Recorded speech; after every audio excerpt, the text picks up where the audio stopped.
toutes et à tous. Je me faisais la réflexion juste avant de venir sur scène. Il y a de plus en plus de visages que je connais dans la salle, année après année. C'est assez agréable de voir ça. Et pour cette année anniversaire, je voulais vous proposer une petite rétrospective des années passées. Donc 5 années passées ensemble.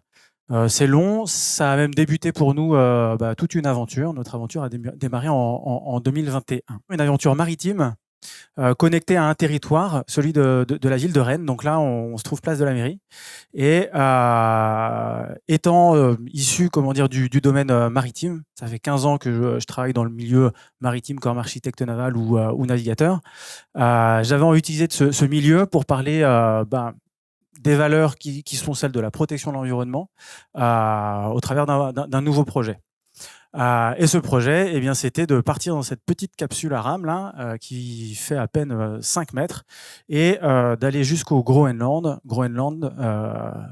pays, ou plutôt colonie du Danemark, parce que le Groenland est touché malheureusement 3 à 4 fois plus vite par le réchauffement climatique que la ville de Rennes, par exemple, et que du coup, comme ça va beaucoup plus vite là-bas, en regardant ce qui s'y passe aujourd'hui, c'est plus facile de voir ce qui se passera demain chez nous. Grosso modo, nous, dans 50 ans, on aura plus 4-5 degrés. Les 4-5 degrés en plus, eux, ils les ont déjà là-bas.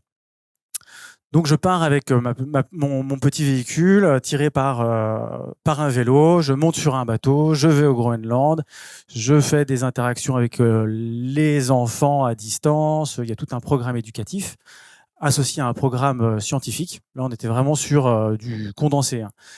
Tout se faisait à bord d'un petit bateau, il y avait une personne, une équipe en France, et on essayait d'avoir un programme qui alliait recherche. Donc là, en l'occurrence, c'était étudier la présence de glace grâce à l'aide de satellites avec l'université Rennes 2. Et le programme éducatif, c'était avec les classes et les périscolaires de la ville de Rennes. Tout ça, c'était une super idée qui était un peu fantasmée dans mon esprit d'aventurier de l'époque. Et je m'étais dit, ça va se passer super bien, on va pouvoir faire plein de choses. Malheureusement, il s'est passé le Covid, donc on a dû s'adapter un petit peu au niveau du parcours. Et deuxième chose, l'endroit où je suis allé était infesté d'ours. Moi, j'ai 0 expérience en ours polaire. C'était la première fois que j'allais au Groenland. J'ai passé 3 semaines là-bas et j'en ai vu 25. Alors on se dit waouh, traumatisant. Franchement, moi en tout cas j'étais traumatisé. Mais quelque part ça a aussi un petit peu servi nos intérêts. L'objectif de cette première année, cette première expédition, c'était de gagner en visibilité, d'exister. Quand on est une nouvelle organisation qui veut avoir un programme, on cherche des bénéficiaires, on cherche des financeurs. Au début, on n'est personne. En tout cas, à l'époque, moi, je pesais pas lourd. Quand on raconte une expérience, une aventure comme ça, qui est aussi, qui a des caractéristiques fortes, partir à la rame, en Arctique, rencontrer les ours, étudier le réchauffement climatique, c'est une histoire qui est super à raconter, qui nous permet d'exister. Quand en plus on se fait attaquer par un ours et qu'on manque de se faire manger, l'histoire elle en est renforcée d'autant plus. Ce que je veux dire, c'est qu'au final, le bilan n'était pas si mauvais puisque 2022, on réitère l'expérience. Un projet qui avait mis 3 ans à être monté, le projet de 2021, cette année-là, on arrive à le monter en une seule année. C'est vous dire toute la somme d'expérience qu'on a réussi à accumuler, à réussir à monter un projet, 3 ans, le passer en une année. On a changé quand même quelques petites choses. Là, on est passé à 3, alors qu'on était à une seule personne l'année précédente. On est sur un bateau qui est un petit peu plus gros, qui nous permet de dormir un peu plus éloigné des ours. Et pour le reste, c'est à peu près la même chose. La grosse différence, c'est qu'à bord, donc vous avez moi-même à droite, je joue le rôle de capitaine. Au milieu, vous avez la photographe réalisatrice et à gauche, vous avez un chercheur. Ce projet qui était individuel devient un projet collectif où on ne répond plus aux besoins de l'association qui se dit « tiens, j'ai une bonne idée ». Elle répond aux besoins de personnes qu'on embarque. Le projet est devenu une résidence pour artistes et chercheurs. Et jusqu'à maintenant, c'est ce qu'elle est restée. Chaque été, on accueille à bord de ce petit bateau-là des résidents artistes et chercheurs. C'est super intéressant pour nous parce que ça nous permet d'avoir des nouveaux sujets qui viennent chaque année, mais ça nous permet aussi d'acquérir quelque chose qui est très important, c'est la légitimité. Ce projet, c'est pas nous qui le décidons maintenant, eh bien, c'est des chercheurs et des artistes qui viennent avec tout leur professionnalisme et comment dire, leurs envies. C'était un projet express 2022, mais il nous a permis de construire que ça. Donc là, le petit bateau jaune que vous voyez là, il s'appelle Peter Pan. C'est un voilier de 9,40 m qui nous permet d'aller un petit peu partout. Là, ce que vous voyez en fond d'écran, eh bien, c'est le Groenland. On est allé à peu près dans le même endroit que la première année, à une saison un peu différente, mais on y a fait la même chose. Je précise, puisque 2023, on a décidé de ne plus retourner au Groenland. Pourquoi ? Eh bien, parce qu'on s'est rendu compte que c'était difficile de tisser des liens avec les organisations et les personnes qui vivent au Groenland. Et ça nous semblait vraiment vital, en tant qu'organisation qui porte des projets de recherche, d'avoir des partenaires locaux solides. Au Groenland, c'est gigantesque, il n'y a que 50 000 personnes. Et ils ont des organisations qui sont, pas forcément en capacité de tisser des liens avec nos chercheurs-chercheuses. Tous ces chercheurs, ces chercheuses qui viennent tous les étés dans leur pays, avec leur bateau, leur voilier, et venir étudier des choses, et ne pas leur donner les résultats, ou en tout cas ne pas tisser des liens sur le long terme. Or nous, l'année 2023, elle a été pour l'objectif principal, c'était de commencer à tisser des liens sur le long terme.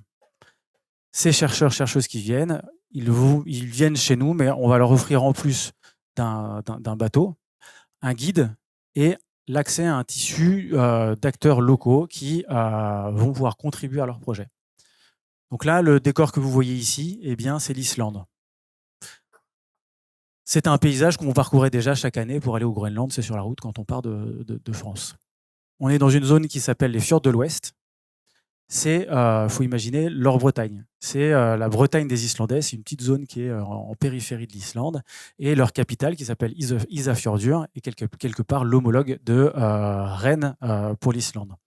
Donc on a trouvé dans cet écho un super endroit, ça faisait déjà 2 ans qu'on y allait, et des super partenaires avec qui travailler. Là-bas, il y a une université, il y a des résidences artistiques, il y a des instituts de recherche privés, et surtout un accueil chaleureux. Ce qu'on a travaillé cette année-là aussi, c'est toujours des histoires d'ancrage, savoir s'ancrer loin et savoir s'ancrer proche. Comment on peut rendre un service aussi sur nos territoires. On allait dans les écoles, on faisait des programmes éducatifs, on essayait de se professionnaliser là-dedans, mais commençait à faire son apparition une petite question qui est devenue vraiment très importante pour nous, c'est à la fin, qu'est-ce qui change ? À la fin, quand on fait le bilan de l'association, à la fin de l'année, qu'est-ce qui réellement a changé par rapport à l'année dernière ? On parle de transition écologique, on parle là, en l'occurrence, d'état écologique des cours d'eau. Hein. Je crois que mes camarades d'avant en ont beaucoup parlé. On constate, donc là on était avec des jeunes d'un quartier populaire, leur animateur, on a parcouru la Vilaine à bord d'une petite péniche, on utilise les mêmes protocoles de recherche que ceux qu'on utilise de manière lointaine, et on regarde un petit peu le taux de contamination de ces cours d'eau. Et bien ces jeunes, à la fin de la semaine, la première question qu'ils ont, c'est qu'est-ce qu'on fait quoi. Et à l'époque, nous, on n'était pas en capacité de répondre à cette question. Et si on remet ça dans une analyse plus globale, l'éducation à l'environnement, les problématiques environnementales, tout ça, ça existe depuis maintenant plus de 40 ans. Et pourtant, eh bien, on est quand même en chute libre dans notre environnement, à savoir que celui-ci se détériore et on n'a pas encore de porte de sortie. Donc, 2023, on se dit, il faut faire quelque chose. On a la recherche, l'éducation. Maintenant, il va falloir qu'on passe à l'étape suivante, la transition écologique et être acteur. Alors vous allez voir, hein, au fur et à mesure, il y a de moins en moins d'Islande, moins en moins de Groenland, et on va se rapprocher d'un quartier populaire qui s'appelle Villejean, dans le nord de Rennes. Et là, nous y sommes. Et en 2024, on a créé ce qu'on appelle l'atelier des transitions. C'est un espace qui est dédié à des actions concrètes en faveur de la transition écologique. C'est très vaste, hein, la transition écologique. On ne peut pas répondre à tous les mots. Nous, on a choisi de se spécifier sur un territoire, le quartier Villejean, et sur 2-3 outils. Nos principaux outils, comme nous sommes principalement des techniciens, eh bien, ça va être le bricolage, la réparation. Dans cet atelier, en cœur de quartier Villejean, qui a ses problématiques socio-économiques, de violence également, eh bien, on propose du prêt d'outils, de la quincaillerie de manière gratuite, des espaces pour pouvoir réparer ses vélos, son électroménager, son téléphone. Tout ça pourquoi ? Pour qu'à la fin, eh bien, on consomme un petit peu moins. On ait accès à des services nouveaux et que tout ça, on puisse le comptabiliser. Ça, c'était très, très important. Donc là, l'image que vous avez devant vous, c'est une équipe de bénévoles en chantier collectif qui est venue apprendre à bricoler. Et ça nous a servi à fabriquer cet atelier. Donc là, il y avait 2 objectifs qui étaient remplis, à la fois construire cet atelier et former des personnes sur le travail du bois. Parce que l'enjeu, ce n'est pas uniquement d'avoir accès à du matériel, c'est aussi de se former. Se former, ça permet d'augmenter sa capacité d'agir. Et nous, pour notre association, qui a pour objectif de promouvoir l'engagement des personnes, eh bien, il faut encore leur donner la capacité. Une injonction polluer moins, par exemple, ou réparer votre voiture, tout ça, eh bien, il faut que derrière, il y ait des solutions. Dans un quartier populaire, il faut imaginer quand on a du mal à boucler la fin de mois, eh bien, on a beaucoup moins de levier d'action. Donc l'atelier, il est là pour ça. On va former les gens sur des savoir-faire techniques simples. Donc là, vous avez un petit panel de nos activités. En haut, on a toujours, bien sûr, nos programmes éducatifs. Aujourd'hui, on doit avoir 3 animations scolaires par semaine dans 4 établissements du quartier Villejean. Tout ça pour consolider ce qu'on appelle un maillage éducatif, fournir des référents éducatifs en dehors de l'école aux enfants des quartiers. À droite, vous avez ce qu'on appelle un Repair Café. Donc, on accueille les habitants avec. Là, il était venu avec une radio cassée. Eh bien, on l'accompagne dans la réparation et cet objet, au lieu de finir à la poubelle, il retourne sur l'étagère. En bas à droite, c'était un atelier de fabrication de jouets pour Noël, parents-enfants. Donc là, un adulte, accompagné de son animateur, venait fabriquer un jouet pour son enfant qu'il offrira à Noël. Donc là, la personne, on lui apprend à bricoler et on la valorise aux yeux de son enfant parce que c'est le papa ou la maman qui offre un cadeau qu'il a construit. Donc c'est assez formidable.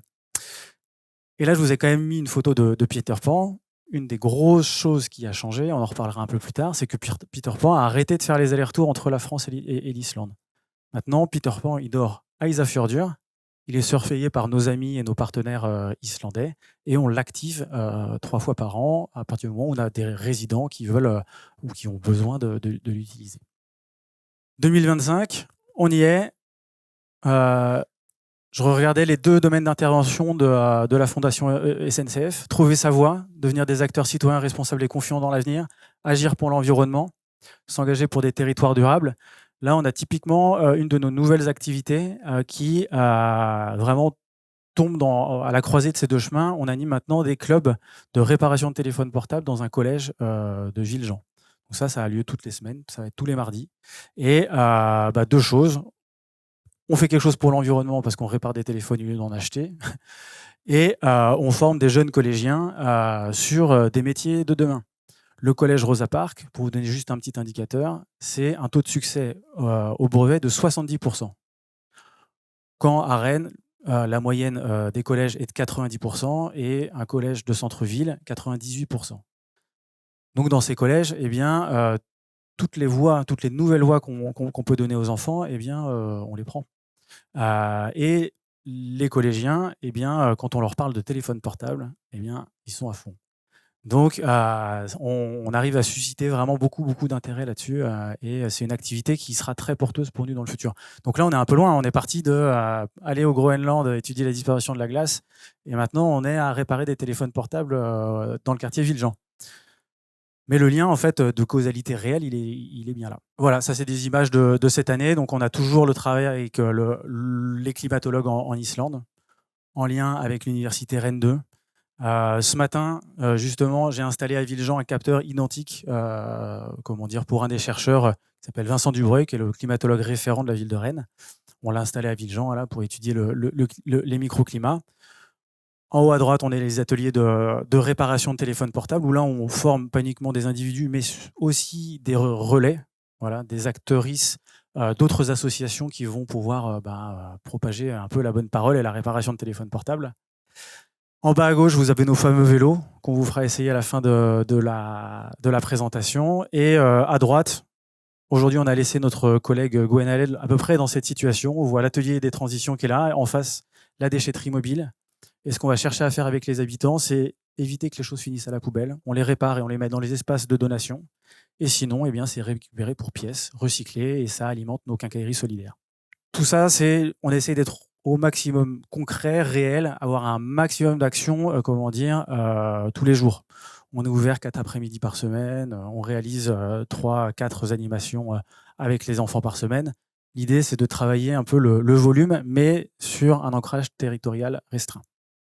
Voilà, vous avez vu 5 années d'activité. Je voulais vous partager notre recette. Notre recette, elle est assez simple.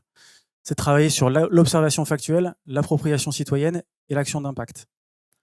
L'observation factuelle, c'est les programmes de recherche. On a besoin de programmes de recherche qui nous permettent d'atteindre un degré d'expertise qui vont légitimer nos actions.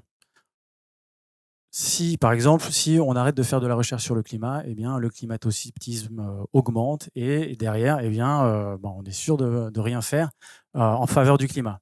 Donc l'action à impact n'aura jamais lieu et donc l'appropriation citoyenne non plus. L'appropriation citoyenne, c'est comment faire en sorte que les gens se bougent, s'engagent. C'est là qu'on retrouve les programmes de formation, d'éducation, de sensibilisation. Et enfin, l'action à impact. C'est à la fin du mois, qu'est-ce qui a changé, voilà, quelles économies on a fait, à quel point on a réussi à être sobre. Et j'insiste vraiment sur ce point, il faut que cette dernière action, elle soit quantifiée, qu'on expérimente beaucoup. On a pas des milliers, mais beaucoup de projets en cours. On vous présente ceux qui marchent. Il y en a un paquet qui n'ont pas marché. Là, à droite, vous avez Sylvie qui pédale sur nos beaux vélos.